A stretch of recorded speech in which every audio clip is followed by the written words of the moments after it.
Mas vamos falar de uma coisa arcaica. Algo que hoje em dia algumas pessoas mais novas podem até nem conhecer. Um negócio é um dispositivo onde tem várias letras lá dentro, onde você folheia e tem palavras e você vai entrando num mundo chamado livro. Não sei, tem pessoal que não sabe o que é livro. Eu trouxe um. Então, vamos mostrar, vamos dar um exemplo pro pessoal. Mexa com cuidado, porque pode ser um dos últimos exemplares. Olha que beleza. Ilíada e Odisseia. Olha aí. Vamos falar de livros, esse artefato que mudou a história do ser humano, né? A partir do momento que as pessoas começaram a colocar no papel ideias e pensamentos e isso foi passado, eu pude saber o que você pensava, pude aprender contigo e daí colocar o conhecimento um pouco mais para frente, né? Foi. O livro, ele mudou a história. Ah, não tem dúvida, né? Porque ele criou condições de maneira organizada, sistemática e em larga escala de você chegar mais rápido ao conhecimento acumulado até então. Antes disso era passado de uma pessoa para outra só. Pois é. Com todos os, digamos, os percalços que esse tipo de comunicação e tradição incorrem, né? O livro, ele permite que você, num espaço de tempo relativamente curto, você percorra séculos de produção de conhecimento até chegar no ponto de propor conhecimento inédito. A propositura de um conhecimento inédito é uma propositura que exige, né, condições materiais de conhecimento do que foi proposto até então. E o livro, ele é peça fundamental na história da nossa humanidade. E por que esse, em especial, essas duas obras, Ilíada e Odisseia, são especiais? Eu sei que você tem uma paixão quando fala dessas duas obras, mas por que elas são especiais? Bom, minha história com elas é curiosa, porque eu ia lá para a escola, né? E depois, digamos, de um certo nível escolar, todo professor que entrava, ou quase todo, em algum momento virava e sacava essa, né? Olha, inclusive tem a Ilíada e a Odisseia, né? Citava. Será que são duas irmãs, né? A Ilíada e a Odisseia. E a Odisseia, né? Ou será que são tal? Aí o cara falou, olha, são obras, né, e tal. Bom, e aí o aluno mais, assim, né, levanta a mão e diz, escuta, é para ler, né? O professor disse, olha, né, pode até ler, tal, mas não se exige a leitura completa do texto, até porque o texto é isso, o texto é aquilo, o texto tem um estilo muito antigo, o texto é poesia, o texto, entendeu? Então, talvez você encontre dificuldades na leitura. Então, pelo menos saiba que um tal de Homero produziu essas duas obras, a Ilíada e a Odisseia, que são séculos e séculos antes de Jesus e tal. E aí era um atrás do outro, né? E num determinado momento da vida eu peguei e falei, não, mas não é possível. Vamos pegar esses textos e vamos ver do que se trata. Porque, se todo mundo se dá o trabalho de citar, alguma coisa tem que ter de relevante, não é possível, né? E aí é uma questão mesmo de maneira de ser, deixa eu fazer do meu jeito, deixa eu ler, vamos ver, né? Se tiver difícil de entender, paciência, mas conforme um dia eu disse, fui alimentado na infância, tomei leite, tenho cérebro de tamanho normal. Se o cara escreveu, eu tenho que conseguir entender um pouco do que ele quis comunicar, não é possível.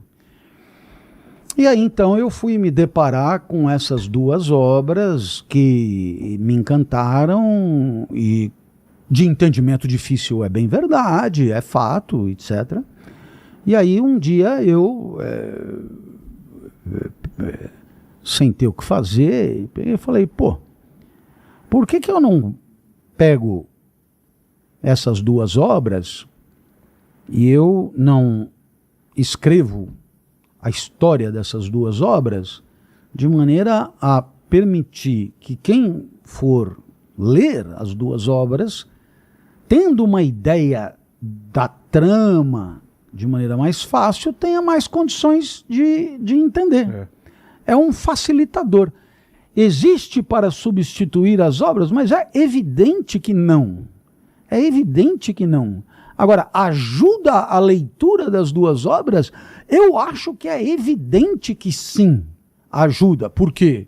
Porque é escrito de maneira atualíssima, sem nenhum tipo de jargão, sem nenhum tipo de noção complicada que não for explicada, sem nenhum tipo de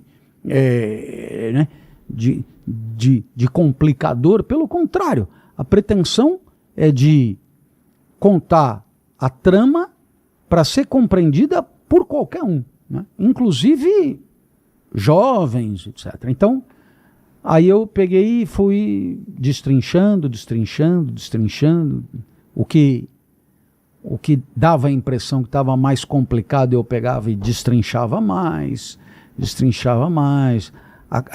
contrastava com ocorrências contemporâneas e tal e coisa. Então foi das coisas que eu mais gostei de escrever na vida, foi isso aí, que é um livro que não é um livro ordinário, porque ele é uma escada, ele é um esquenta, ele é um aperitivo, ele é secundário, ele é periférico para a leitura de dois clássicos, leitura essa que deve ser feita porque são clássicos fundadores da nossa cultura ocidental.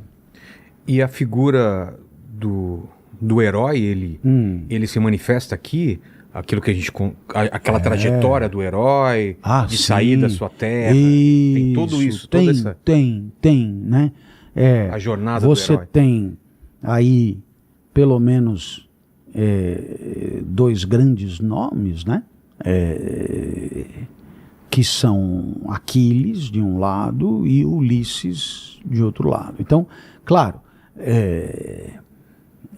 a Odisseia é uma obra mais redonda do que a Ilíada, no meu entendimento. A Ilíada é a narrativa dos últimos momentos da Guerra de Troia. Então, é uma obra muito mais árida, factual, enfim, ela é menos atrativa, menos fantasiosa, menos poética do que a Odisseia. A Odisseia é o retorno de Ulisses para casa, depois da guerra, né? Porque Ulisses em grego é Odisseu, né? Então seria como se fosse a Cloviséia, né, que eu falo. A Cloviséia é a volta de Clovis para casa. Odisseia é a volta de Odisseu, a aventura de Odisseu. A Odisseu para casa. É uma loucura, porque... E Odisseia virou um termo para aventuras fantásticas. Né? Difícil também, desafiadora e tal. E claro, Ulisses passou 10 anos numa guerra que ele não queria lutar, mas chamaram porque ele era rei em Ítaca e aí os gregos entraram em guerra com os troianos e ele era rei grego e foi meio que convocado para ir, né? Foi forçado dessa espécie de solidariedade entre os reis gregos para enfrentar inimigos externos. Então, lá vai ele. Ele que estava de boa em Ítaca. Sabe, o cara no lugar certo, um rei aplaudido, adorado, tudo redondo com ele, e de repente ele é mandado para uma porra de uma guerra feroz, né? ele não tinha nada contra os troianos, né? Ele não tinha nenhuma razão para atacar os troianos, nada a ver, né? Mas acabou.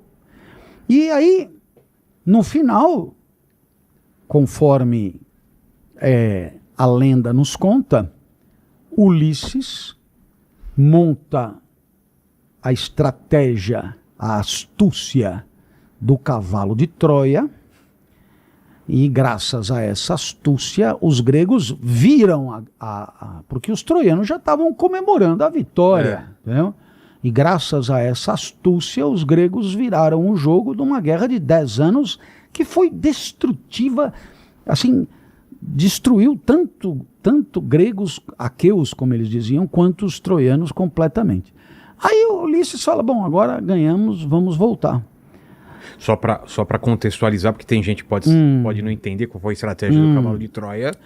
Eles construíram um cavalo. Um cavalo, botaram enorme, os soldados dentro e deixaram na porta. Deixaram como se fosse um presente para os vitoriosos. Aí puxaram para dentro da cidade, estavam bêbados, desarmados, despreparados e tal. E os soldados saíram de dentro do cavalo e trucidaram os troianos até dentro da fortaleza. Dentro da fortaleza. Então, claro, Ulisses então diz, bora voltar. Acreditando aí que em alguns dias de trajetória ele estaria em Ítaca com Penélope, né? E o que ocorreu é que ele levou 10 anos para voltar. E isso é sobre isso, Ulisses? É sobre isso, Ulisses.